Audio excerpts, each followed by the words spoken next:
Thanks for that wonderful introduction. I've met quite a few of you, this being my second stint at the podium. First with the PDM class and then the MBA class. I felt their pain because graveyard shift. And then I have you guys tonight. So thank you.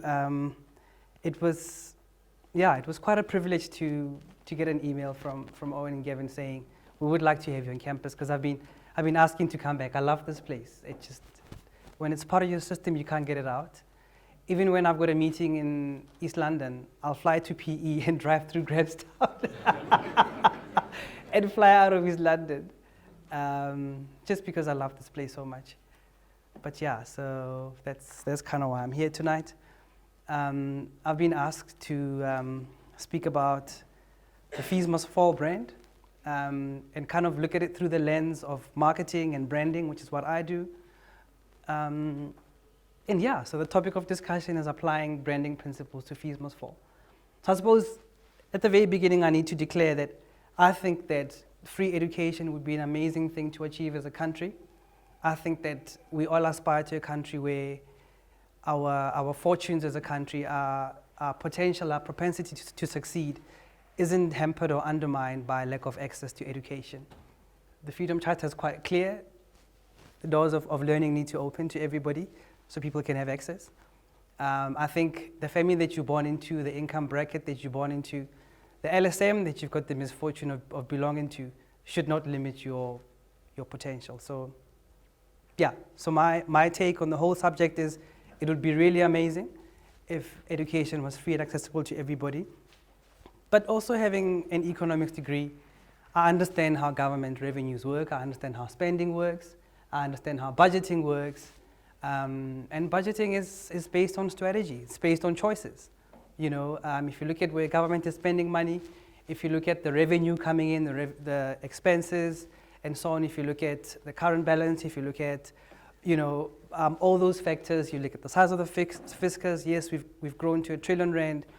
If you look at all the trade-offs and all the basket of priorities that the Treasury grapples with, it's quite easy to understand why sometimes the Minister of Education will say they can't afford certain things at this point in time. But I think everybody kind of agrees that at some point we need to get to a place where education is actually affordable, if not free. But for that to happen, we need to have a growing economy. We need to have an economy that's productive as opposed to consumption-based. But when you've inherited the kind of economy that we have as a democratic dispensation, there are a lot of things that need to be fixed. You know, the book, the famous book that was written about Thabo Mbeki, A Dream Deferred. I mean, that's all about taming people's hunger for economic freedom. Because once you've acquired political freedom, the next thing is it must translate to money. It must translate to economic wherewithal and having the means to live your full potential. But the government had to make some choices. You know, do we go into a growth phase? Do we go into fiscal discipline so we can grow the fiscus, so we can grow the economy, and therefore be able to give these services for free? Or do we become more of a socialist state because, you know, we're a developmental country, there's people that have an insatiable appetite for things to be provided to them for free, and how do you balance all those things? So I have sympathy for people in government and what they do. What's not nice is to see, you know, the Auditor General talking about wasteful and fruitless expenditure. What's not nice is to see how much corruption eats away at our ability to provide the kind of society and world we want to live in, and how that undermines our ability to provide things that should be human rights. But be that as it may, government has a job to do, and I think they know what they need to do. I've been reading the National Development Plan, masterstroke, beautiful document, but you know, strategy without execution is daydreaming. So let's get into what I'm here to talk about. And I think the first thing that I wanna mention is the Fees Must Fall movement, intended or unintended, is a brand, right? And being a brand, there's a couple of rules that apply to brands. And I think what's really important is, as a brand, you need to be clear about what your role is in society. You're getting into people's space, you're getting into people's conversations, lexicon, their vocabulary, part of their lifestyle, and you've got to be clear about the role that you play. If you're not clear, people will determine the role that you play. And the way I see it is, this is a student movement created to make the dream of free education a reality. Now that makes this brand an activist brand. And there's a couple of characteristics that define an activist brand. So let's look at the three. The first one, very clearly, is that activists identify a cause that humanity cares about. Mahatma Gandhi, Nelson Mandela, Che Guevara, Thomas Sankara. People that have done amazing things to change the world. Bono from U2. So you look at those guys and you say they found a cause that they wanted to kind of be known for. They wanted to hang their legacy around. The next important characteristic is they choose the role they want to play. Because there are different roles you can play. You can be somebody who just shines a spotlight on a problem. You're creating awareness, that's awesome. And you walk away, you do nothing to try and do something, to solve the issue. But you've made everybody aware. Or you could be a change agent. You want to agitate discontent with the status quo. You tell people what's wrong with the status quo. And you do something about it. You play an active role in removing the hindrance or the obstacle if you perceive it to be such. Or you improve people's lives. Or you can actually be an enabler, right? So I'm going to use all my resources as, let's say, Vodacom. I'm going to use technology to help people improve their lives. If I'm Cadbury and 90% of my cocoa comes from cocoa plantations in West Africa, specifically Ghana, am I going to spend the majority of my CSI budget empowering cocoa farmers? Very simple. You want every cocoa farmer to have a cell phone, because with cell phones, you've got access to the world, to the internet, access to markets. You can look at the price of cocoa trading on the world market on a daily basis and determine when to sell and when to buy. Now that's changing your life. That's empowering you to become a small business as opposed to a little farmer out in the sticks somewhere.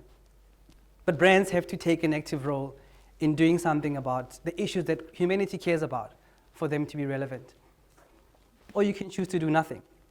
But once you've identified a cause and you're very clear about the role you want to play, you create a movement. Like-minded people who care about the cause as much as you do. You mobilize participation.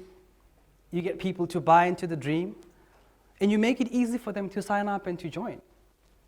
Now, the reason why Fees Must Fall got so much, applause and love and admiration from many quarters, just like the issue at Pretoria Girls, where my cousin is a prefect, is because Fees Must Fall did all of that. We all know the Gini coefficient in our country.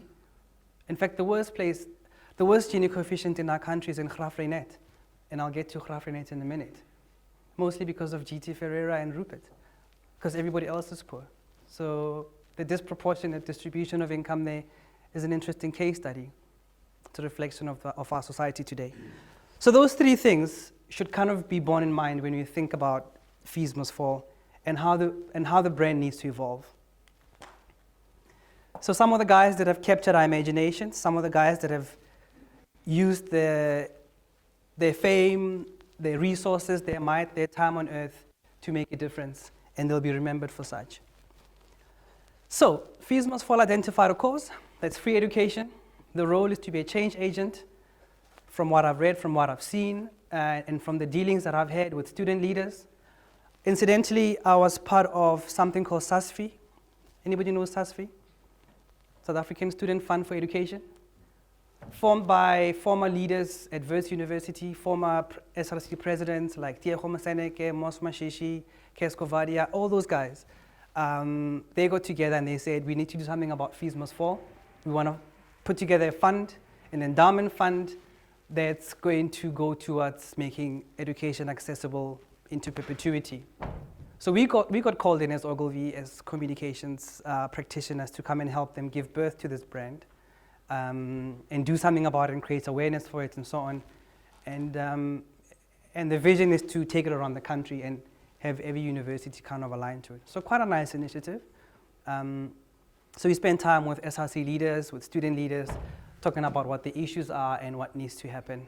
So some of the stuff I'll be talking about is informed by that kind of background. Okay, and then participation, started a movement. And the thing about a movement is you've got to think about 3 phases. Pre the movement development, The movement is in existence. What do you do to lead and direct the movement in addressing one particular cause? And once you're done with this cause, what do you do with the movement? There's this amazing energy and spirit and passion that was created and brought to bear to fight a particular cause in society. And when that obstacle has been removed, albeit temporarily, what do you do with that energy and passion? It needs to find an outlet. If you don't lead it, it can become destructive. If you lead it, you've got to identify the next horizon. What is the next thing we're going to tackle? How do we leave a positive legacy? Nothing worse than creating a movement, being a leader, and then when you've identified one cause and dealt with it, there's no leadership. What happens to the followers? What is the next call to action? So, a critical analysis of fees must fall. There's a couple of things that we've kind of identified as hurdles and challenges.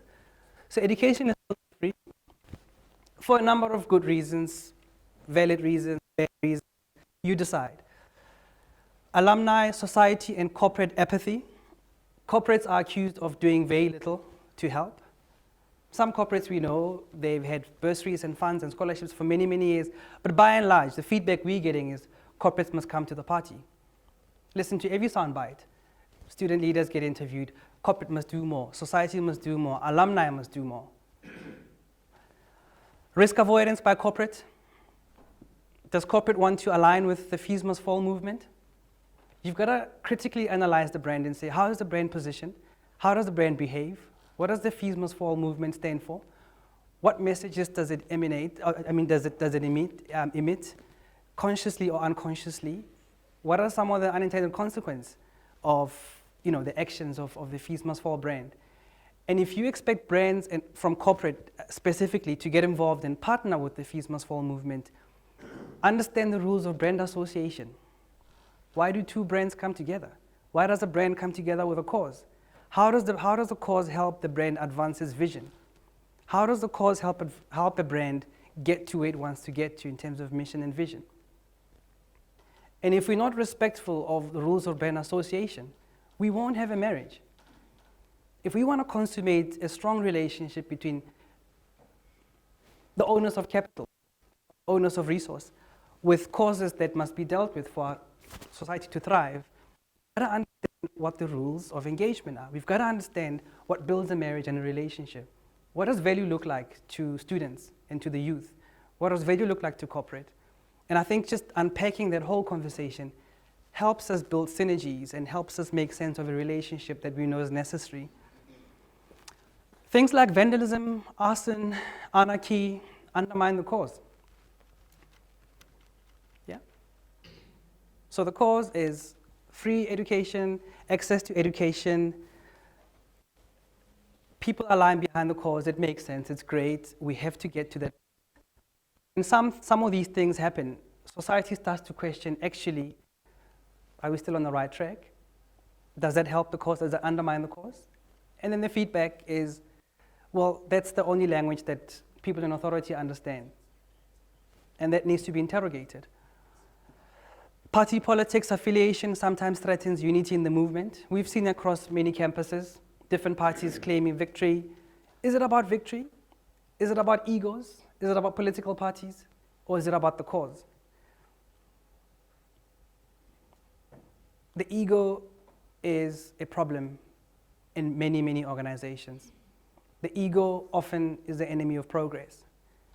The minute you start claiming glory for something, you lose focus on the cause and the thing you're trying to achieve. And we've seen that with many brands. And then the allure of power and its consequences, again, linked to ego. So in a relationship, you gain power because you've defeated certain things. What do you do with the new acquired power? How do you use it? How does that enable you to get through the mission that you identified in the first place? Do you use it constructively, destructively? So you've got to think about these things. And I'm not casting aspersions, I'm not making value judgments, I'm just asking critical questions that we must bear in mind. So the marketing journey. So I'll use a couple of kind of categories that we use in marketing to look at how we reflect on the evolution of the brand fees must fall. The first one is identification. So when we deal with brands, we make choices around where to play and how to win. And the first one being choosing where to play and who you want to serve. So what cause do you identify? And what's your target market? The next one is understanding the needs of those you're serving. Is it one need? Is it two needs? Is it 5 needs? And which ones do you want to do something about? Definition, building your brand and looking at your brand architecture. So if you've identified more than one need, you might need 2 or 3 brands, or a mother brand and a couple of sub-brands to talk to those needs. Innovation, extend your offering, expand your horizons. Connection is about once you've identified a target market and a category where you want to compete, you've got your brand with rifle focus on the kind of issues you want to tackle. Develop a way of connecting and mobilizing with people. Because you want a fan club, you want people to follow you or fall in love with you. So understand how you're going to engineer that. And very importantly, have goals to assess, are we doing well, are we not? How do we course correct? Then you measure performance so you can fix and optimize. So, choosing where you want to play, I've just picked 4 out of 12 archetypes from a guy called Carl Golden. And I'll talk about 4 for tonight. The first one is your brand a magician? Do you make dreams come true? So I had the privilege at the age of 20 to work on a brand called X, which we know is about seduction. It's about making young men feel attractive and invincible and handsome and devoid of any insecurities. What insecurities? And X is a magician. You spray it on and you become Don Juan de Marco. Are you a rebel? Do you believe that fundamentally that rules have to be broken? Is that what you stand for as a brand? Or are you a hero? Do you come and save the day? Do you perform courageous acts? Lastly, are you a caregiver? Do you protect and care for others? So kind of understand which archetype you want to align yourself with, because that determines how you behave going forward. So if we look at that, do we say the brand fees must fall as a hero? There was an issue, there was a cause. The brand decided what they want to do about it, be a change agent, mobilize resources, mobilize people, form the movement, sorted out a problem, albeit temporarily. So is it a hero brand? Maybe. Let's look at some brands. So Kotex, a brand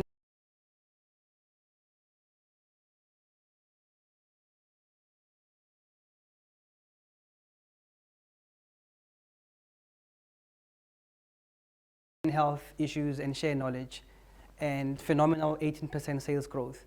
Just by identifying a cause and doing something about it, just to kind of drive love, brand love, and commitment, and so on. Hellmann's is a mayo brand, and what they did there was, because they had junk in a jar, because of all the additives and artificial stuff, they had to do something about it. They started a green and health movement championing real, natural, and locally sourced food. And the movement encouraged consumers to grow, cook, and eat real food instead of having additives. And they also saw volume and market share growth. American Express, another one of our global clients, they came up with Small Saturday, which is really about powering small businesses and creating a market for small business, getting people to support small business. So it's one day a year, and it's a major event, and markets, they bring people to support small businesses.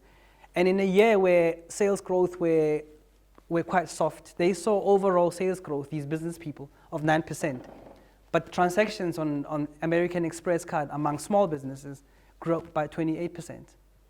And then there's also another course that I really like from one of our global clients, Unilever, Lifebuoy, which is about helping a child get to the age of 5. Started off in India, in a small rural village where infant mortality was quite high because of bilharzia, dirty water, kids playing in water and dying as a result, not getting to the age of 5. So Lifebuoy, being a soap, identified this as a cause, decided what they want to do about it, formed the whole movement around it of socializing the issue with people and getting them to do something about it. And it's seen phenomenal success. So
So there's a very clear call to action to join the movement, to do something about the issue.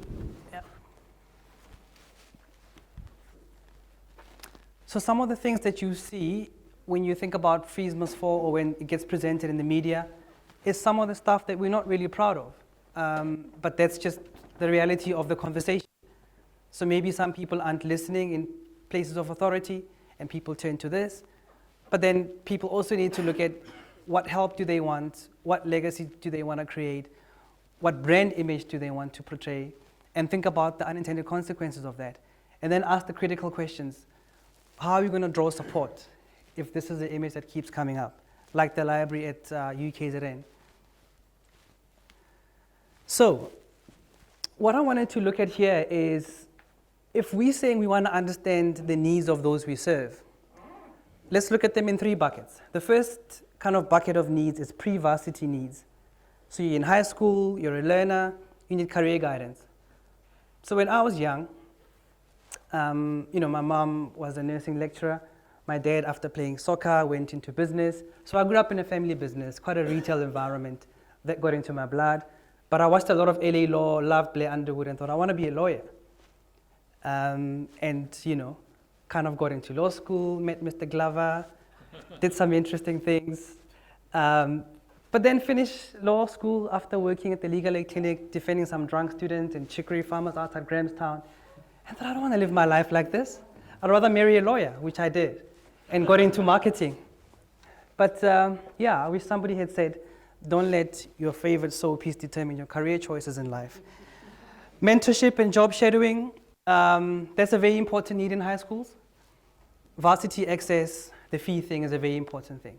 So just by looking at the bottom rung of those needs, it's more than just about fees. You get to the middle rung, varsity needs. You're now here, you need life skills training. How do you survive the harsh realities of being in a liberated space like a university campus? Yeah? From a home, from a school, you're now facing the world on your own, 1,000 k's away from home. Mentorship, financial support, and work experience, school holidays. Do you go to your job? Do you go home? Which ecosystem do you join when you leave this world? How do you prepare for job interviews? How do you make yourself attractive to recruiters on campus when you haven't spent a day in the workplace? And then lastly, once you've graduated, is there a job waiting for you? Or is there a business idea waiting to be given birth to? How do you find a job? You're in a job, who mentors you? Do you believe that corporate is a hostile, unfriendly environment for black graduates? You'll never get anywhere because there's a ceiling. Do you believe that corporate is hostile for women because everything is about men? Or do you believe corporate doesn't hire white people because of affirmative action? Who helps you deal with those stereotypes and perceptions? Who gives you perspective? Who says don't care about stereotypes? They're self-limiting beliefs. Silence the pessimist and the critic and the judge in your head and be an optimist. And don't care about those things. When people come and interview me for magazines and newspapers and whatnot, they always ask, so tell us about what it's like to be a black man running big corporate. What are the issues? What are the issues you face as a black leader in business? And I say, but where does the race thing come in? How about let's start with, tell me about business. What challenges do you face? The color of my skin doesn't determine the kind of problems I attract. Problems love company. You must just dodge problems when they come your way. Or confront them and do something about it. So people need support. They need to have conversations with people who've been trailblazers, who've seen the movie before. And I think very importantly, for this thing to be sustainable, we've got to create a movement around paying it forward. So I do a lot of work with UCT Business School, with Rhodes Business School, with Gibbs, but it just kept burning me that I'm doing nothing with Rhodes. I spent 5 years here. This is where my mind was shaped. I'm a leader today because I was here. When I was here, Eden Grove didn't exist. You know, it was just a bush where you would kiss girls. So, being back here, doing what I'm doing, is kind of, paying it forward, making sure the cycle continues. And we've got to find ways as alumni, as practitioners in business, as captains of industry, as people who've got resources to do something. Because you can't just look to government to solve all the problems. Government isn't a business. So, let's look at potential interventions. So we said there's probably about 11 needs. Let's look at potentially 11 interventions. So the first one is pre-varsity. There's career guidance. You can come up with a school outreach program by varsity students. Some people have done that already.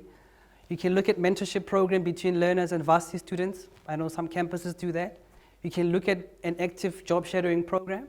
You can look at the Fees Must Fall movement driving access to free education or affordable education. You can look at financial assistance, NEFSAs, and all those things. When you're at varsity, you can look at career guidance and mentorship, so linking students with professionals. Are we doing that? We as alumni, are we giving up our time? Are we extending our hand and saying we want a partner? Do we adopt 5 students per alumni? People that you can mentor via email, via Skype, or face-to-face.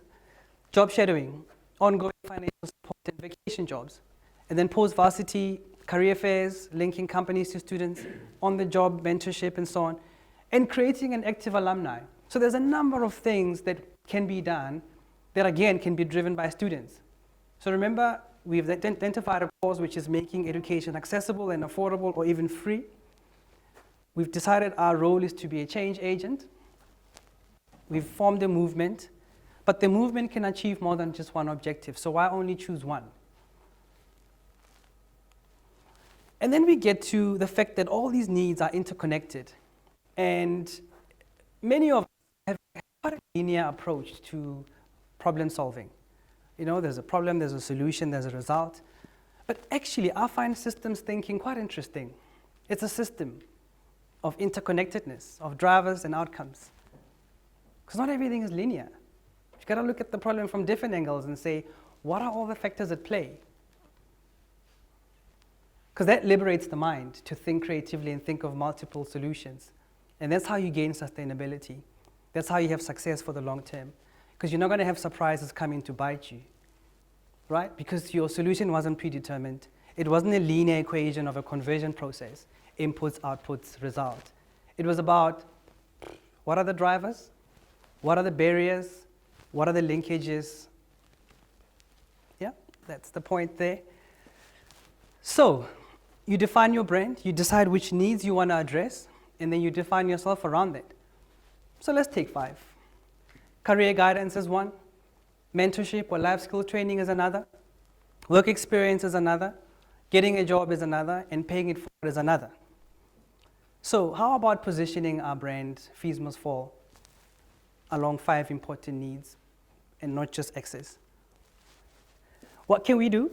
We can look at a brand architecture that's made up of a mother brand that addresses the primary need, and we look at a couple of sub-brands that address complementary needs. How does that look? Something like that. A mother brand with 6 sub-brands. Let's flesh it out. The mother brand, we call it #Youth Champions. And what does it look after? Free education. What do we do there? We mobilize people around a sub-brand called Fees Must Fall.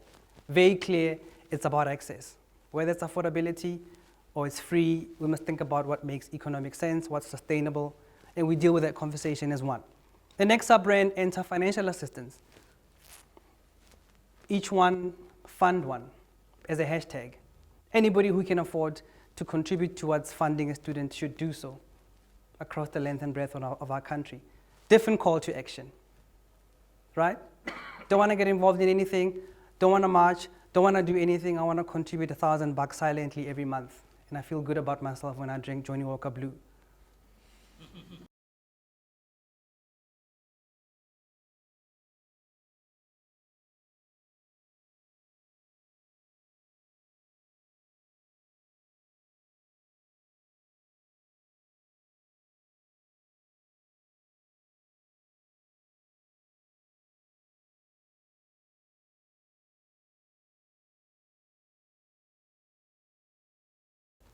Each one hosts a student or students. So I get many calls for people wanting to come and job shadow, people at Ogilvy for a day, a week, a month. I never say no. Never. You can test me or you can call me tomorrow and ask to visit for a week. Doesn't cost us anything. We learn a hell of a lot from you, and we give back. Just you observe what we do, as long as you respect confidentiality. But that week can actually go back onto your CV, and it can help you make choices in life. And that's a movement. The next one is skills development. Train a student or students. And the last one is employment. Each one hire a student. Make it your mission to create employment. Nothing more disheartening than thousands of graduates coming out of tertiary institutions and not being absorbed by the labor market. Very disheartening.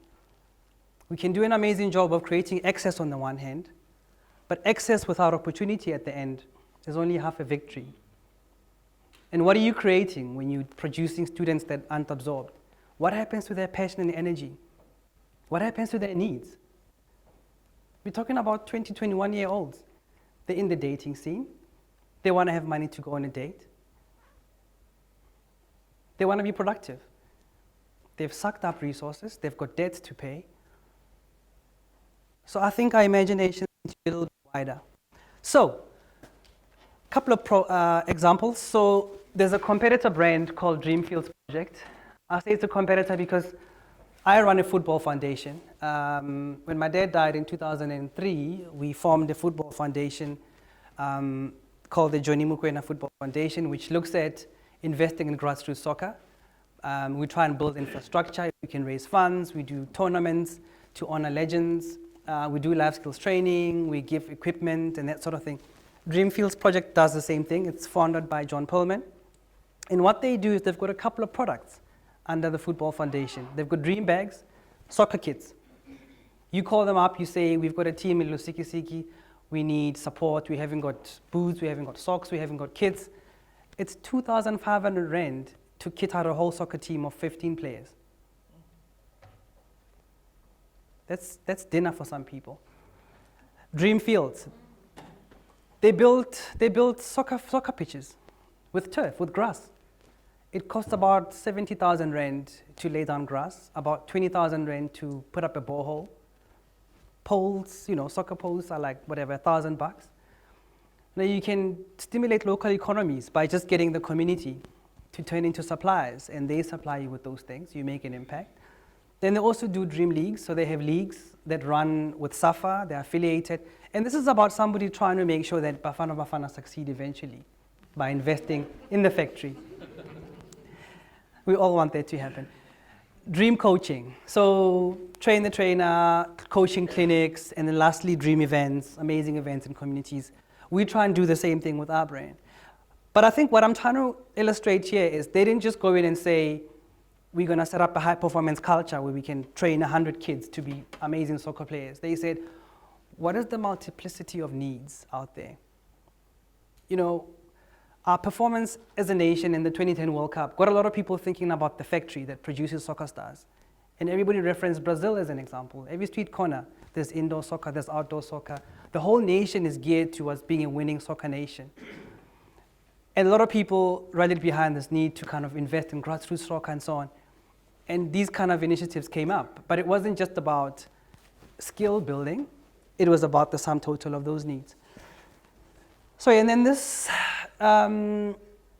is about driving engagement or engineering social participation. There's 3 points there. You've got to grab attention, you've got to mobilize participation, but very, very importantly, sustain interest and momentum. Because people that rally around a cause sometimes get tired. You get participant fatigue. You get people who say, oh, old hat, heard about it, I did something about it, and then you withdraw your support. So it's very important to think actively around what is the first horizon, what is the next horizon, how do I sustain belief and commitment towards this cause? Because for anything to be sustainable, we've got to be thinking, right, of the ecosystem, of the value chain, kind of transitioning from one phase to the next phase. So I'll show you a little thing at Hope, which KFC allowed us to work on. Yeah. 3.3 million children going hungry in South Africa every day. KFC saw an opportunity to put something else on the menu. Hope. No, not hope as some lofty ideal that they could one day walk towards, but hope as an actual thing you could order easier than your favorite side.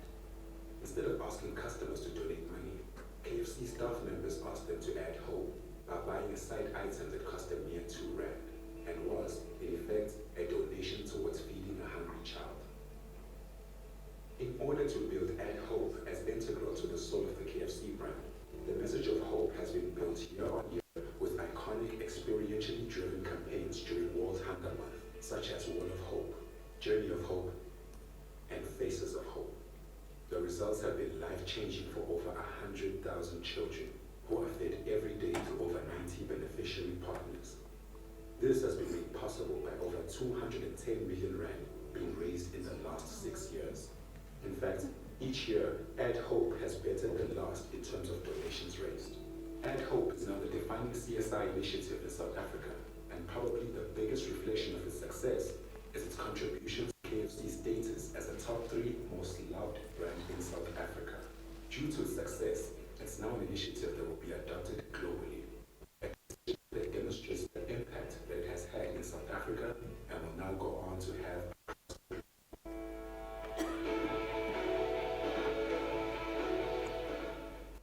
So if you care about fighting world hunger, all you need to do is donate $2. And what we did as an agency is we gave them a way to make it easy. We Add Hope as a menu item because, you know, the staff at KFC, you know, we're quite shy about asking people to donate money. But it's easy if you say you want to add a side dish called Add Hope. Chances are you'll say yes. So there's also another initiative that I was involved in. You've heard of Cedar Campus, the free university. They've got a couple of, now there's Tsiba Education. They've got a campus called Eden Campus out in Karatra, which is about 50 km outside Knysna. It's quite a special place to visit. And their vision is to ignite opportunity. Their mission is to develop entrepreneurial leaders who ignite opportunity and social change. The concept is it's a non-profit business school where students don't pay fees. They don't pay back scholarships. All they have to do is pay it forward. So an interesting concept. They grow all their food, they do everything themselves, all the services are provided by students. The lecturers are people like us who come for free and do stuff. It's quite a sustainable model, it's been happening for many years. Google it, they've achieved wonders. The alumni is doing amazing things, and it's quite an interesting vicious cycle. This is a project that I had the privilege of being part of. I'll play the video and then I'll expand on it.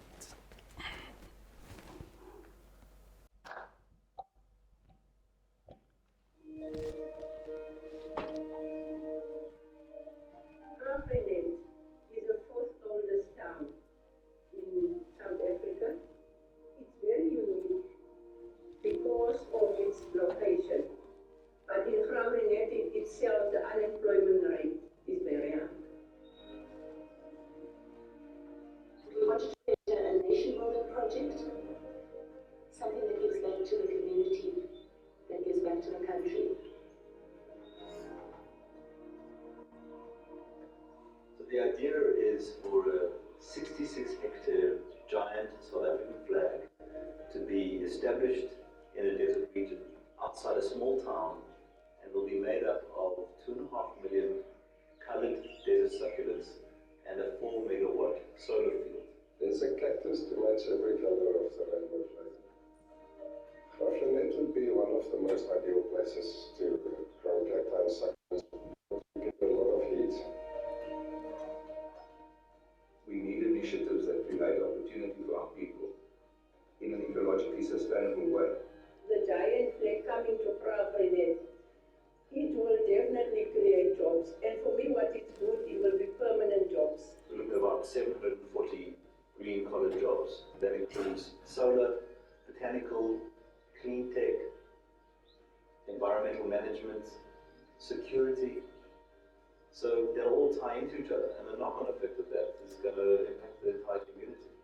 It will give everyone in the town the opportunity to live out their dream as a rainbow nation. And the dignity of people who once said they were poor, were downtrodden and living. We get to change lives with this project. The flag is situated just above Arno to the south of Grahamstown. And it's particularly important because you can see it from the Valley of Desolation. Everyone will be able to see the flag if you enter our town. It's It's a living flag, and it's a growing flag. And it will be around for thousands of years. It will be trees, it will be plants, it will be life. This is a long-term sustainable economic development project, and I think that's what makes it completely unique. It definitely is a wild idea. It's beyond the scope of imagination. There's much more to it than just a flag. It's so unique, like us, and it is quite dramatic, like us. And though we're diverse, we are one and should be one. And the flag is symbolic of that potential. But we've got to live that. Otherwise we won't achieve that. This flag brings the hope that we can live together. This is a new beginning for my people. It's about a dream, it's about what we can become. This is a global story. It's beautiful for South Africa, but it'll be symbolic in terms of what's possible. We need everyone to make this dream come true.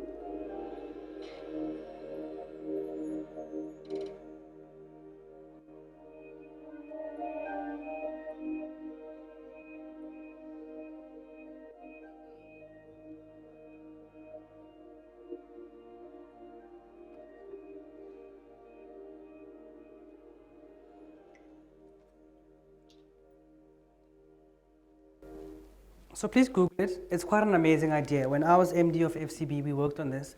The whole idea was our flag is the third most recognized flag in the world. And we wanted to come up with a flag that creates an endowment fund to power the economy of Grahamstown, where we have the worst Gini coefficient. And the idea was very simple. 66 hectare South African flag that you can see from space, but you can also see when you're flying between Joburg and PE and Joburg and Cape Town. Where the two flight paths intersect, that's where the flag will be. And the black triangle in the middle is a 4 megawatt solar panel that powers the town of Grahamstown, generating millions of revenue in terms of selling energy back to the grid that goes into a fund. The white stripes, those are semi-permeable roads where tourists are going to drive and walk through to get to see this living flag. And there's a big cactus supplier in Grahamstown who can produce those 2 million desert succulents. There'll be honey harvested from the bees that'll be part of the flag. There'll be spekboom planted for carbon carbon emissions and stuff. There'll be water harvested, so carbon sequestration through spekboom. There'll be water harvested, so catchment areas under the solar panel. And underneath the solar panel will be a 3-story high building, which will have a hotel, business precinct, tourism center, social entrepreneur kind of center. So basically creating more than 700 permanent green-collar jobs, probably about a few thousands of jobs in the construction phase. But the whole thing is designed probably to be about a 100 million rand endowment fund that powers this community into perpetuity. Now the reason I use this example is the issue in that place was there's a lot of poverty. Do we go in and try and do something about poverty? Or do we say, actually, what are all the issues that they're battling with? And what interventions can one come up with? If you can double the tourism in Grahamstown, if you can get visitors to spend an additional night, that'll do wonders for the economy of Grahamstown. But you can only do that if you imagine big ideas like this sort of thing. Everybody will want to see this flag. A flag the size of 60 rugby fields, and that's quite something. A flag you can see from space. So when we're imagining the issues that the youth face, we're not just imagining access to education. We imagine what does it take to build leaders? What does it take to build constructive members of society? What does it take to build men and women of principle who can really shape the economics of the world, the politics of the world? And we look at the multiplicity of needs as well as intervention points, understanding that people that we look to help us fight some of these battles might be drawn to different intervention points, not just one. So that helps you build a sustainable movement. Done with that one. So I think very important point is society helps those who help themselves. And what I mean by that is, as a cause, you have to be attractive to others. People have to want to partner with you. Charity begins at home. You have to have skin in the game. You've got to do something to alleviate your own pain before you expect others to join and pay for it. It has to be sustainable. If you've benefited, you've got to pull others up with you. Just a couple of ideas that have helped and I think could help. So we learned from that Eden Campus thing that going green could be quite amazing. So, growing your own stuff, growing your own timber if you like. Let me move. Recycle, reuse, grow your own veggies, breed your own chickens. But also another idea that I like is generating electricity. So we've all seen these bikes. When you travel around Europe, you go to the airports. In some of the airports, there's bikes where you can just cycle and generate enough electricity to actually charge your phone or your iPad or your iPad. These bikes, pedaling one can produce enough electricity to power a home for 24 hours. So maybe we look at reconfiguring our gyms and make them sources of electricity. And we take turns. We look at creating an ecosystem of entrepreneurs on campus. We create a yellow pages for students. Each one learn a skill. Become a painter, a carpenter, a plumber, night watchman. If you you got muscles and you can fight people. You've got free time, you become an au pair. There's lots of stuff that we can do as students to generate revenue, to alleviate our own pain. And we can facilitate that. Instead of yellow pages, you have a portal. We can use our expertise in IT to come up with apps to make it easy. But what you're doing is you're building skills. You're making people productive, and you're preparing them for the outside world. But while you're doing that, you're generating income, and you're becoming part of the solution. You have skin in the game. And then this notion of free is the new premium. And we decide, with toothpaste tubes, we can add another 20 mils and say for the same price, you get 20% more, 20% free. And we say 20% of teaching to be provided by people like Alistair who come for free. But obviously, I'll take the lecture notes from Owen and Gavin and just come and be a mouthpiece. And faculty can use that one day in the week to do other things and generate income elsewhere. We say to all lecturers, you only work 4 days a week instead of 5. The 5th day is up to you what you do with it. If you don't want to earn less revenue, go and make money elsewhere. Or work on your golf, work on your swing.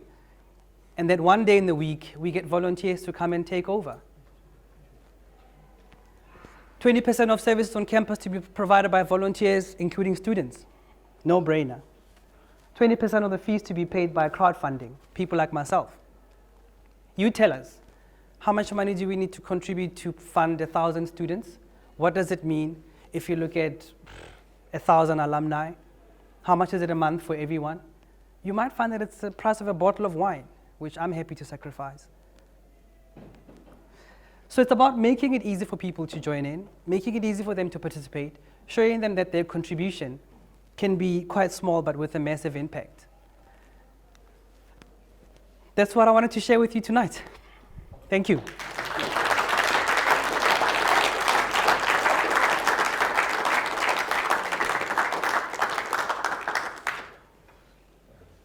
So happy to take questions. Alistair is very happy to take questions. Alistair, I have to say that this is honestly one of the most profound business forums that I've ever been to. Thank you. I'm quite emotional, actually. Thank you.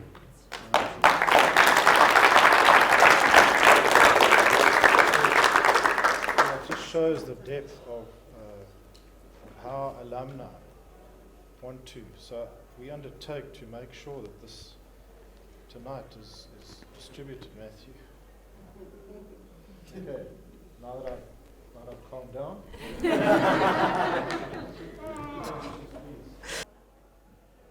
So I think we must embrace the notion of social partnerships. I think all of us have a role to play. I think we're all part of the same ecosystem. I can't enjoy my life if I know that my livelihood is threatened by poor unemployed people who are angry, who are disillusioned, about their possibility of emerging out of poverty and sometimes turn to crime. You know, I don't live in a free country. I don't enjoy reading about unemployed youth. I don't enjoy, knowing that there's a massive income disparity in the country. So I have a vested interest in doing something about it. I'm not a politician, I'm not in government. I'm just a guy who's trying to make a positive impact in society. Does it fall on the shoulders of students? Students are part of it, but not the only people who should take the brunt of it. Students have a very significant mandate, which is to come and get educated. That takes up quite a lot of your time. Students are at a fragile part in their lives where they're self-defining, where they're grappling with transition from adolescence into adulthood. That's quite a traumatic experience. So a lot is being asked of students. And I don't think it's fair to expect students to drive all this thinking. I think all of us should come to the party, including government. And I think like I said, government is not a business. Government is not about making profit. Government is entrusted with the fiscus and wherever else they get money from, imports, exports, and so on, and everything. And you would know better about tax collection. And they have a couple of areas where they spend the money. That's what the budget is about. I see them as custodians of a pot of money, and they need to do responsible things with that pot of money so that we can thrive as a country. But government's not going to create jobs. Government, so anybody who can create jobs, anybody who can get into meaningful economic activity to stimulate growth of our economy should play a part in this thing.